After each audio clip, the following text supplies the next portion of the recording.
बात सुनो, अगर उसने अपने अब्बा को फोन ना करा और पुलिस को फोन कर दिया तो? देखो, बात ये कि ऐसी हालत में ना इंसान को किसी को कॉल करना याद नहीं रहता, और पुलिस को कॉल करके क्या कर लेगी?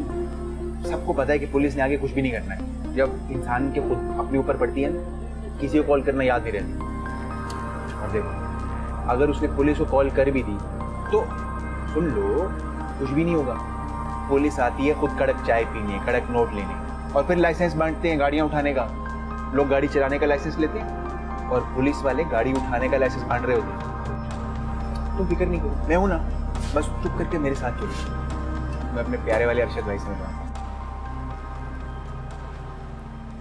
बॉस बॉस गाड़ी। ये तूने क्या किया है? किसकी गाड़ी उठा के ले आई है? क्या हो गया अरशद भाई, गाड़ी तो देखो, जापानी गाड़ी एक लड़की से उठाई आज। एक मिनट। हाँ बेटा, तुम्हारी गाड़ी मिल गई है, मेरे पास खड़ी है। इन डाकुओं को तो मैं इनकी ऐसी की पकड़ो उसको। एक मिनट बेटा, मैंने तुमसे कहा था ना तुम्हारी गाड़ी में लाके दूंगा। तुम्हारी गाड़ी यहाँ पर आ गई है। पहले मैं इनसे बात कर लूं, ठीक है? बस गाड़ी आ गई है यहाँ पर। मेरा बेटा, मेरी जान, मैं खुद तुम्हारी गाड़ी लेके आऊंगा अभी। पहले मैं जरा इनसे तो निमट लूं। मैं बात करूंगा ना। नहीं, अभी अम्मी से मेरी बात मत कराना, मैं खुद फोन कर लूंगा। ठीक है।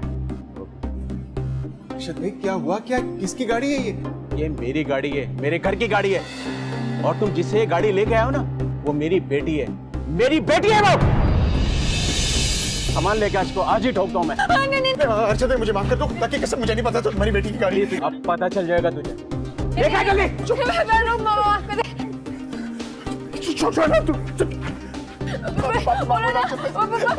सॉरी, रुक जा।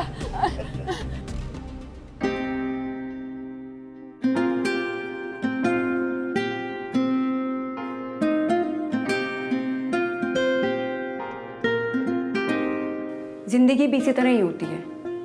जब जिंदगी के बर्तन में जवानी की चाय उबलने लगे ना, तो चूल्हा थोड़ी देर के लिए बंद कर देना चाहिए, वरना बर्तन जल जाता है और जवानी भाप बन के उड़ जाती है।